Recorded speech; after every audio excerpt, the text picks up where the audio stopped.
Mission ज्ञान और शिक्षा विभाग द्वारा संचालित इस ऑनलाइन प्लेटफॉर्म में मैं संदीप शर्मा, व्याख्याता वाणिज्य, सभी विद्यार्थियों का आज के इस सेशन में हार्दिक स्वागत और अभिनंदन करता हूं। कैसे हैं? स्वस्थ हैं, मस्त हैं? इसी आशा और विश्वास के साथ हम लगातार आपको एक ऑनलाइन प्लेटफॉर्म के माध्यम से जो अकाउंटेंसी बुक्स है, जिसमें सारे के सारे जो क्वेश्चन है वो न्यूमेरिकल होते हैं, उनको हम इस ऑनलाइन प्लेटफॉर्म के माध्यम से आपको उपलब्ध करवा रहे हैं। निश्चित रूप से जो भी चीज़ हम आपको बताते हैं वो निश्चित रूप से एग्ज़ाम को ध्यान में रखे हुए आपको बताई जाती है, ताकि आप एग्ज़ाम की अच्छे तरीके से प्रिपरेशन कर सके। देखो, आपकी एग्ज़ाम है फरवरी मार्च 2025 में होने की पूरी संभावना है, तो इसलिए हमारा जो मुख्य उद्देश्य है वो ये रहता है कि उस समय तक आपको कम से कम 2 बार आपको रिवीजन करवा दिया जाए।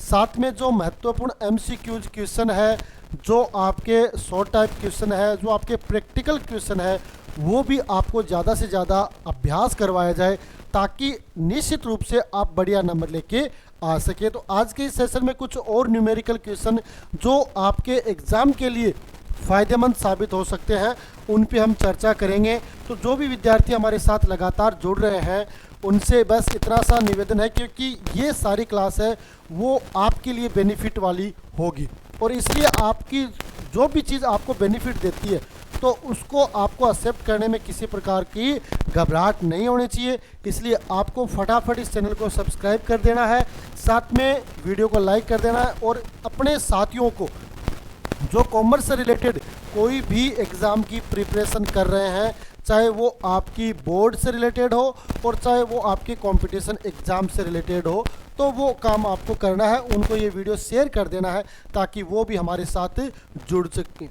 और साथ में आपकी कोई क्वेरी हो, ऐसे कोई डाउट्स हो, वो भी आप शेयर करें, ताकि हमें ये लगे कि हम जो चीज़ आपको बता रहे हैं वो आपके फ़ायदेमंद साबित हो रही है। ठीक है, ठीक है, ये बात सारी क्लियर है। तो क्लियर जो चीज़ हो जाती है उसके लिए एक थोड़ा सा आपका कमेंट भी आना चाहिए, क्योंकि अकाउंटेंसी एक मेन सब्जेक्ट माना जाता है ना। कॉमर्स में अकाउंटेंसी है ना, इसको बहुत से लोग ये चाहते हैं कि भाई अकाउंटेंसी आपकी एकदम क्लियर हो, क्योंकि इकोनॉमिक्स और बिजनेस आप पढ़ के रट के याद कर सकते हो, लेकिन अकाउंटेंसी को ऐसा नहीं कर सकते हो। इसको आप कॉन्सेप्ट के साथ आपको समझना होगा, और जब कॉन्सेप्ट के साथ आप समझोगे तब ये चीज़ आपके लिए बहुत ही आसान हो जाएगी। ठीक है, स्टार्ट करेंगे आज की सेशन को कुछ और महत्वपूर्ण जानकारियों के साथ, जो आपके एग्ज़ाम के लिए फ़ायदेमंद हो सकती है। ठीक है, तो देखो आज हम क्या नई चर्चा करने वाले हैं। एक एग्जाम्पल है, उस पर हम चर्चा करेंगे कि क्या इसमें दे रखा। एग्जाम्पल है कि मिताली, इंदु और गीता 3 पार्टनर है ना, MI और G, MIG 3 पार्टनर हैं। मिताली, इंदु और गीता है 3 पार्टनर, जो लाभ और हानि को बंटवारा है वो किस अनुपात में करती है? 5, 3 और 2 में। ये इनका क्या कौन सा रेशियो हो गया? ये इनका ओल्ड रेशियो हो गया है ना, ये इनका ओल्ड रेशियो हो गया। 2017 को उसका जो तुलन पत्र यानी बैलेंस शीट है वो इस प्रकार है। मिताली की कैपिटल दे रखी है आपकी 1,50,000, इंदु की दे रखी है 1,25,000 और गीता की दे रखी है 75,000। ये इनकी कैपिटल दे रखी है टोटल 3,50,000। सैंड्री क्रेडिटर्स दे रखे आपको 55,000, जनरल रिजर्व दे रखा आपको 30,000। ये असेट लायबिलिटी साइड में दे रखा है, और लायबिलिटीज का टोटल कितना हो गया? 4,35,000। इधर जो सूचनाएं दे रखी हैं उसमें आपको गुडविल दे रखी है 25,000, बिल्डिंग दे रखी है आपको 1,00,000, पेटेंट्स दे रखा है आपको 30,000, मशीनरी दे रखी है आपको 150, स्टॉक दे रखा है आपको 50,000, डेटर दे रखे आपको 40,000, कैश दे रखा 40,000, टोटल 435। यानी एसेट्स और लायबिलिटीज बराबर होने चाहिए, वो बराबर हो गए। अब देखो इसमें अतिरिक्त सूचनाओं में क्या दे रखा है कि गीता उपरोक्त तिथि को सेवानिवृत्त होती है, यानी इस तिथि को, कौन सी तिथि को? जो महीने की लास्ट डेट यानी 31 मार्च को है वो सेवानिवृत्त होती है। मशीन का मूल्यांकन है वो कितने पे किया गया है? 1,20,000 पे। जो पेटेंट है वो 40,000 पर पुनर्मूल्यांकित की गई है। भवन है वो 1,25,000 पर पुनर्मूल्यांकित हुआ। आवश्यक रोजनामाच्या प्रविष्टियों का अभिलेखन करें तथा पुनर्मूल्यांकन खाता तैयार करना। इसमें आपको 2 ही चीज़ पूछी है, एक तो आपको रेवल्यूशन से रिलेटेड है, जो प्रविष्टियां हैं वो करनी है, प्लस आपको रिवैल्यूएशन अकाउंट है वो तैयार करना है। ठीक है, तो देखो रिवैल्यूएशन के बारे में मैंने जो पिछली क्लास हुई थी उसमें हमने चर्चा की थी कि रिवैल्यूएशन में आपको दो ही चीज़ों का ध्यान रखना है। एक तो ऐसी संपत्तियों में कोई वृद्धि या कमी हुई है तो उसकी एंट्री करनी है, और ऐसे कोई दायित्व है जिसमें कमी या वृद्धि हुई है उनका ध्यान रखना है। कुल मिला के उसमें 8 प्रविष्टियाँ मैंने बताई थी कि अगर आपकी संपत्तियों में वृद्धि होती है तो आपको करनी है सन्ड्री असेट्स अकाउंट या टू रिवैल्यूएशन। अगर आपकी संपत्तियों में कमी होती है तो एंट्री उसकी हो जाएगी रिवैल्यूएशन अकाउंट या टू सन्ड्री असेट्स। एक प्रविष्टि तो ये दोनों कमी और वृद्धि की। दूसरी, दायित्वों में अगर आपकी वृद्धि होती है तो मैंने उसकी प्रविष्टि आपको बताई थी revaluation account DR to sundry liabilities, और अगर कमी होती है तो सन्ड्री लायबिलिटीज अकाउंट या टू रिवैल्यूएशन। दूसरी बात ये होगी। इसके बाद मैंने बताया था कोई अनरिकॉर्डेड कोई आपकी असेट्स है जिसको आपने अभी तक खातों में नहीं दर्शाया है, उनको अब दर्शाना है। अब आपको पता चला है कि भाई ये अमाउंट है या ये संपत्ति है वो खातों में अभी तक अभिलेखित नहीं की गई है, तो उनको आपको लिखना है। तो उसको लिखोगे तो आपकी अनरिकॉर्डेड असेट्स अकाउंट या टू रिवैल्यूएशन। अनरिकॉर्डेड में जो भी असेट्स होगी उसका नाम आ जाएगा। जैसे मान लो प्लांट है, फर्नीचर है, बिल्डिंग है, कुछ का आपने नहीं लिखा है तो उसका नाम आ जाएगा। अनरिकॉर्डेड असेट्स मीन्स यहाँ पर उस संपत्ति का नाम आ जाएगा। ठीक है, क्लियर है। इसके अलावा अनरिकॉर्डेड कोई लायबिलिटीज, ऐसे कोई दायित्व है जिनका अभिलेखन आपने नहीं किया है, उसका अभिलेखन आप कर रहे हो तो उसकी एक प्रविष्टि हो जाएगी। तो उसके लिए क्या होगा कि अनरिकॉर्डेड आपकी लायबिलिटीज है तो दायित्व में वृद्धि होगी तो रिवैल्यूएशन अकाउंट या टू अनरिकॉर्डेड लायबिलिटीज, ये उसकी प्रविष्टि हो जाएगी। अब मैंने बताया था कि रिवैल्यूएशन अगर क्रेडिट साइड ज़्यादा है इसका मतलब आपको प्रॉफिट हो रहा है ना। अभी तक जो एंट्री की है उसमें आपने देखा कि रिवैल्यूएशन क्रेडिट ज़्यादा है, इसका मतलब आपको प्रॉफिट हो रहा है, तो एंट्री हो जाएगी रिवैल्यूएशन अकाउंट या टू ओल्ड पार्टनर कैपिटल, उसको बांट देंगे। और अगर आपका रिवैल्यूएशन डेबिट ज़्यादा हो रहा है इसका मतलब आपको लॉस हुआ है, तो एंट्री हो जाएगी ओल्ड पार्टनर कैपिटल अकाउंट या टू रिवैल्यूएशन, और इस राशि को यानी जो हानि या लाभ है उसको पुराने साझेदारों के मध्य पुराने अनुपात में हम बांट देते हैं। ये काम करना है। तो इसमें सिर्फ इतना ही पूछा, जो आपकी एंट्री है उसके आधार पर इसमें 3 ही चीज़ दे रखी है, एक मशीन और एक आपका पेटेंट और एक भवन। 3 में ही कमी और वृद्धि का दे रखा, बाकी कुछ भी नहीं दे रखा है। सिर्फ आपको अभिलेखन कौन सी इनसे संबंधित कोई अभिलेखन एंट्री आपको करनी है तो वो हम फटाफट कर देते हैं। देखो अब इसमें किस प्रकार होगा इसका अपन सॉल्यूशन देखते हैं। तो देखो आंसर क्या होगा, आपकी जर्नल एंट्री होगी।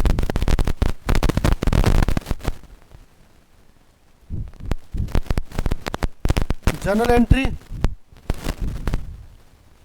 ये इसका फॉर्मेट जो आप सभी बनाते हैं, आपने 11वीं क्लास में भी जर्नल एंट्री से रिलेटेड है वो आपने फॉर्मेट बनाया है। सिर्फ और सिर्फ इसमें एंट्रियां करनी है हमें।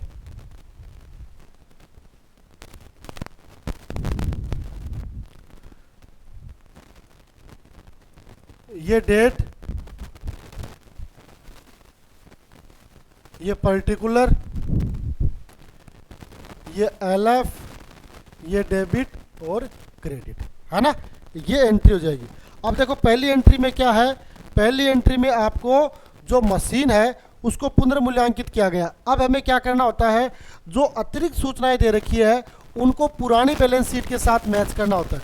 अब देखो मशीन है वो आपकी नई सूचनाओं में कितनी है 1,20,000, और पुरानी में कितनी है, पुरानी में कितनी है आपकी, पुरानी में कितनी है, पुरानी में है आपकी 1 लाख, ये कितनी है 1,30,000। ये 50 लिखा हुआ है, चलो इसको 1,50 मान लेते हैं या इसको 1,50 मान लेते हैं। कितने की है मशीनरी, कितने की है 1,50 की मशीनरी, कितने की आपकी 1,50 की मशीनरी है।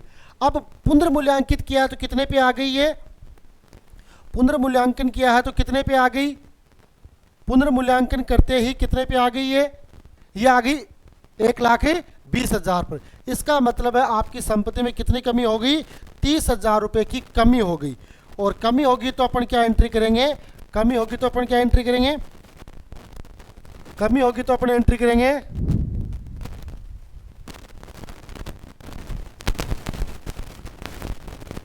Revaluation account D R to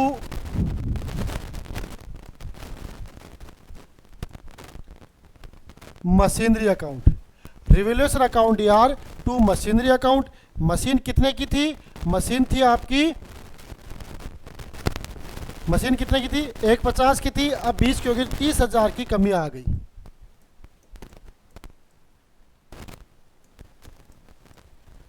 $30,000 की कमी आ गई। ठीक है, नरेशन आप लिखना चाहो तो लिख दो, नहीं कोई दिक्कत नहीं है। उसके बाद क्या है? पेटेंट देखो कितने का? 40 का। पहले कितने का था? पेटेंट था पहले 30 का, यानी पेटेंट में वृद्धि हो गई। कितने की? 10,000 रुपए की, है ना। तो पेटेंट्स अकाउंट डी आर 10,000। और इसी तरीके से आपका बिल्डिंग है, भवन है, वो कितने का था पहले? अब हो गया 1,25, पहले था 1 लाख, यानी 25,000 की इसमें वृद्धि हो गई, है ना। तो ये एंट्री हो जाएगी। बिल्डिंग अकाउंट डी आर बस 3 ही है और कुछ नहीं है, तो बस इसको छोड़ देंगे। और 2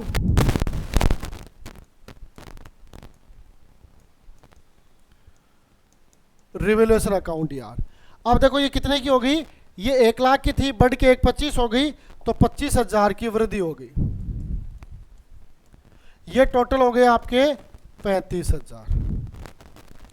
इसका मतलब आपका 30,000 से तो डेबिट हो रहा है रिवैल्यूएशन, और 35,000 से क्रेडिट हो रहा है। इसका मतलब 5,000 का आपको प्रॉफिट हो गया। तो प्रॉफिट होगा तो एंट्री होगी आपकी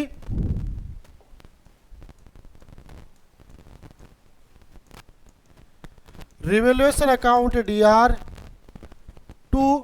अब कौन कौन पार्टनर है? टू मिताली,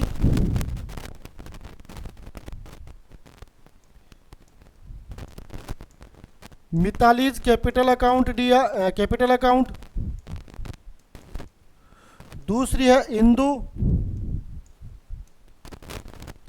तो इंदूज कैपिटल अकाउंट। और तीसरी है आपकी गीता, तो गीताज कैपिटल अकाउंट। अब ये कितना है? ये 5,000 का डिफरेंस है। अब इस 5,000 को अपने को बांटना है किस अनुपात में? 5, 3 और 2 में, है ना। 5,000 को बांटना है 5, 3, 2 में। ठीक है, तो पहले कौन है? मिताली।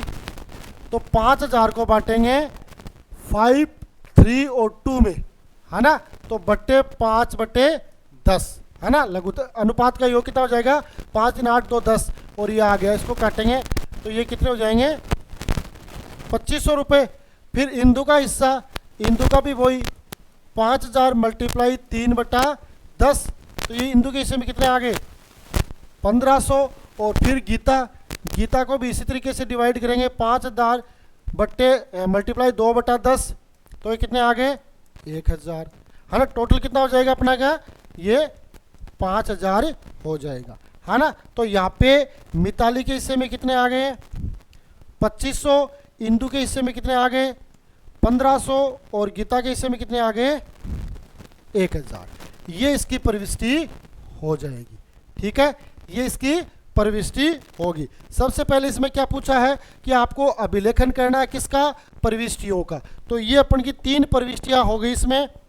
ये 3 प्रविष्टियां जो आपने की, हमने की है कि सबसे पहले जो आपकी मशीन है उसमें कमी हो रही है, कितने की? 30,000 रुपये की। तो मैंने आपको एंट्री बताई थी कि अगर संपत्तियों में कमी होती है तो रिवैल्यूएशन अकाउंट या टू सन्ड्री असेट्स, असेट्स क्या? मशीन, तो 30,000 हो गए। उसी प्रकार अगर वृद्धि होती है तो पेटेंट और बिल्डिंग में वृद्धि हो रही है। किसमें? पेटेंट और बिल्डिंग में वृद्धि हो रही है, तो पेटेंट्स अकाउंट या 10,000 की वृद्धि हुई, बिल्डिंग अकाउंट यार 25,000 की वृद्धि हुई, टू रिवैल्यूएशन 35,000। डिफरेंस हमने देखा है, तो रिवैल्यूएशन 35,000 से क्रेडिट हो रहा है और 30,000 से डेबिट हो रहा है। इसका मतलब हमें 5,000 का प्रॉफिट हो गया। और 5,000 का प्रॉफिट हो गया, 5,000 का प्रॉफिट हो गया, तो इसको अपन ने क्या किया? साझेदारों के मध्य बांटा है। और साझेदार कौन है? मिताली, इंदू और गीता। इन तीनों को 5, 3, 2 के अनुपात में बांटा। 5,000 को प्रॉफिट है तो एंट्री हो जाएगी रिवोल्यूशन अकाउंट या to Mitali's capital, to इंडूज capital और टू गीताज कैपिटल, और ये बांट देंगे। अब इसके आधार पर अपने को अगला क्या कह रखा है कि आपको पुनर्मूल्यांकन खाता भी तैयार करना है। तो पुनर्मूल्यांकन खाता तैयार करेंगे तो ये इसकी हेडिंग हो जाएगी। क्या हेडिंग होगी?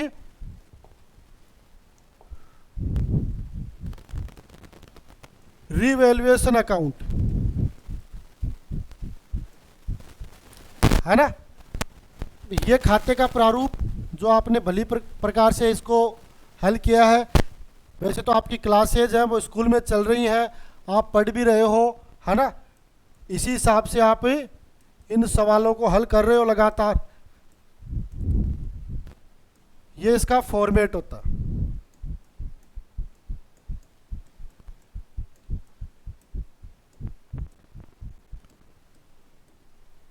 ये अब इस फॉर्मेट में अपन ने ये एंट्रियाँ किया, वो एंट्री है। पहली एंट्री क्या है? रिवोल्यूशन अकाउंट या टू मशीनरी।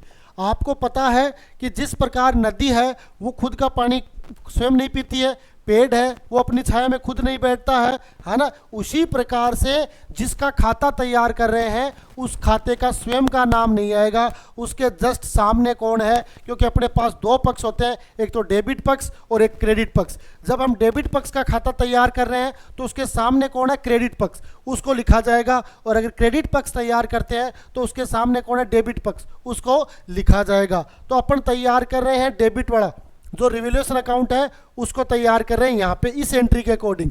तो ये क्या कह रहा है? रिवोल्यूशन अकाउंट या टू मशीनरी। तो ये क्या लिखेगा? To machinery.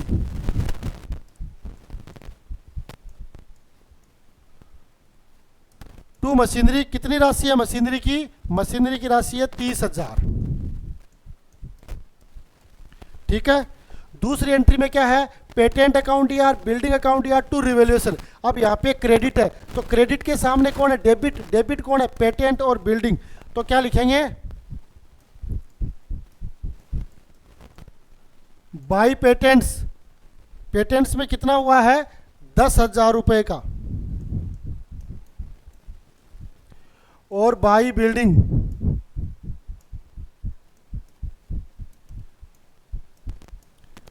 By building account कितने की? 25,000 रुपए की।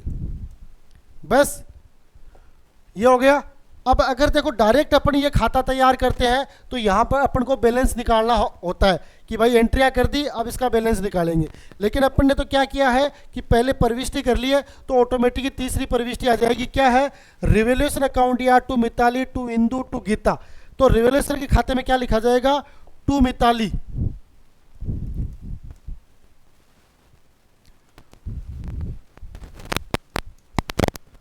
To Mitali's capital 2500, to Indu's capital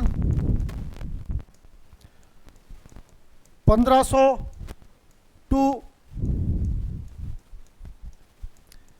Geeta's capital 1000। अब इसका टोटल करेंगे क्योंकि इतनी दो ही प्रविष्टियां दे रखी है और प्रविष्टियां नहीं दे रखी है। अपने को 3 ही प्रविष्टि टोटल की है। इसमें 2 प्रविष्टियों में रिवोल्यूशन डेबिट और क्रेडिट हो रहा है और तीसरी का अपने को अंतर निकालना है। अब इसका अपन टोटल करेंगे तो इसका टोटल करेंगे तो ये 35,000 आएगा और इसका भी टोटल करेंगे तो ये 35,000 आएगा, है ना। तो इस तरीके से आपको जो पिछली क्लास में हमने जनरल एंट्रियों से रिलेटेड जो प्रविष्टियां की थी उनका इम्प्लीमेंट आपको इस तरीके से करना। इस तरीके का कोई आपको सवाल मिलेगा उसको हल करना है। ये ऐसा आपको बैलेंस शीट मिलेगी जिसमें अतिरिक्त सूचनाएं मिलेंगी। तो इन संपत्तियों और दायित्वों को आपको जो अतिरिक्त सूचनाएं दे रखी है उनको और पुरानी बैलेंस शीट की सूचनाओं के आधार पर क्या करना है? तुलना करनी है कि उसमें वृद्धि हो रही है या कमी हुई है और उसके अकॉर्डिंग आपको इन प्रविष्टियों को करना होगा। ठीक है, क्लियर है सारी बात। ये चीज़ आपको अपने दिमाग में बैठा के रखनी पड़ेगी। इन एंट्रियों को आपको याद करना पड़ेगा, बार बार इनका रिवीजन करना पड़ेगा और जितनी ज़्यादा आप प्रैक्टिस करोगे ये चीज़ आपके उतने ही परफेक्ट होंगी। तो इसके लिए आपको क्या करना है? रेगुलर अभ्यास करना है। ठीक है, तो ये चर्चा हो गई। अब देखो ये आपने एंट्री कर ली। अगर इन एंट्रियों में आपके कोई भी डाउट हो, कोई भी संशय हो तो आप कमेंट बॉक्स में ज़रूर लिखें ताकि हम इनको और बेहतर तरीके से आपके लिए एक्सप्लेन कर सके। ठीक है, और मेरा प्रयास ये है कि मैं आपको अकाउंटेंसी से रिलेटेड वो हर बेसिक चीज़ जो एक बुक्स में होती है, एक बुक्स के अलावा भी कोई मटेरियल है, वो भी आपको उपलब्ध करवाने का हमारा प्रयास रहेगा। क्योंकि बुक्स तो आपके पास है, उसके अलावा कुछ आप पढ़ पाते हो तो उसका बेनिफिट आपको मिलेगा। ये बात हो गई अपनी। अब देखो आगे एक और पॉइंट है, उस पर हम चर्चा कर लेते हैं। ये भी इंपॉर्टेंट पॉइंट है, इसका छोटा क्वेश्चन है, वो आपको एग्जाम में देखने को मिल सकता है। अगर मिल जाए तो किसी प्रकार की कोई अतिशयोक्ति नहीं होगी, है ना।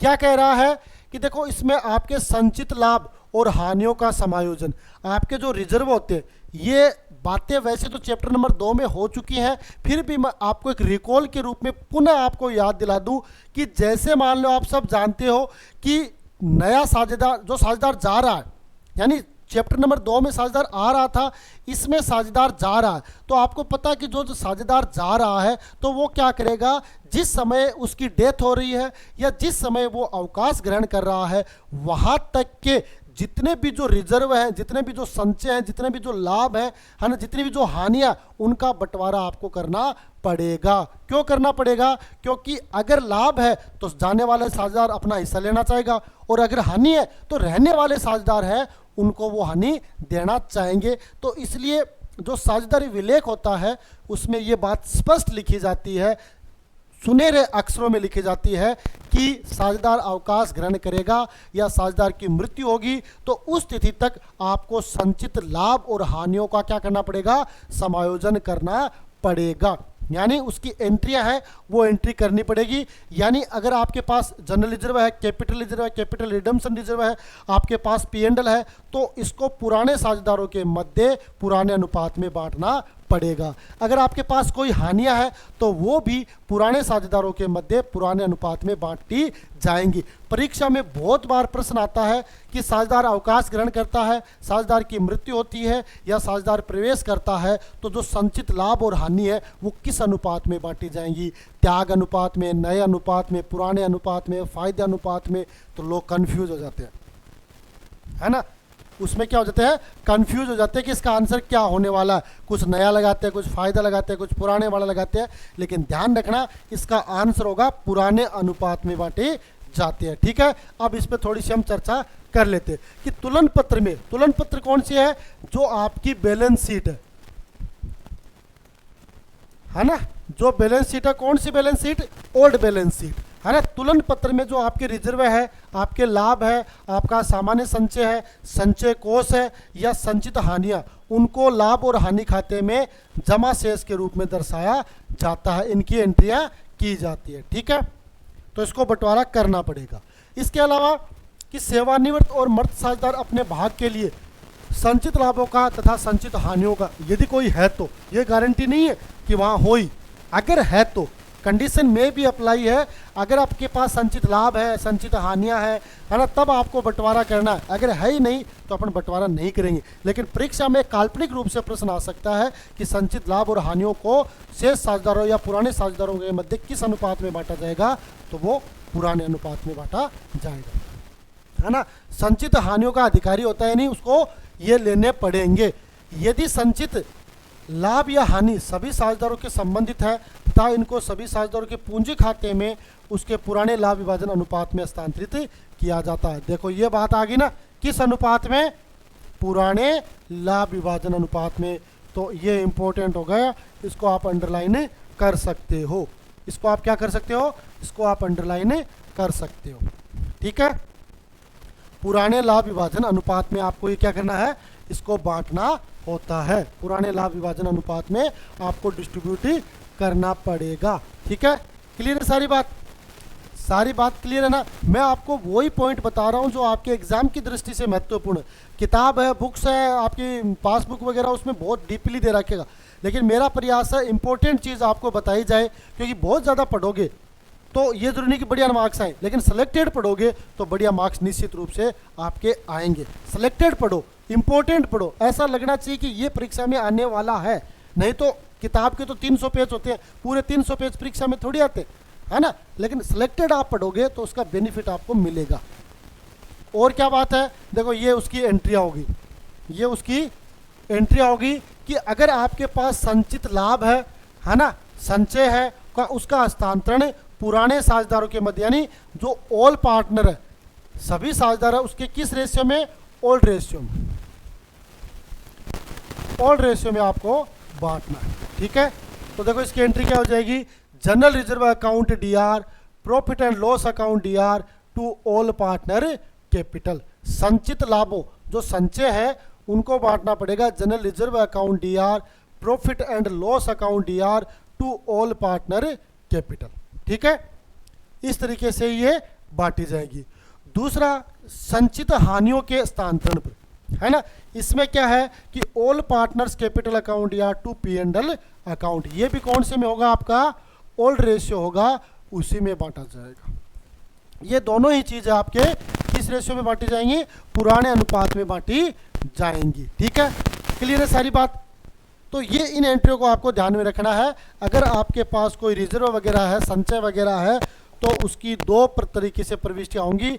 अगर आपके पास जनरल रिजर्व है, पी एंड एल है, कैपिटल रिडम्पशन है, कोई भी और रिजर्व है, तो वो पुराने साझेदारों के मध्य या ऑल पार्टनर के मध्य किस अनुपात में? ओल्ड रेशियो में बांटा जाएगा।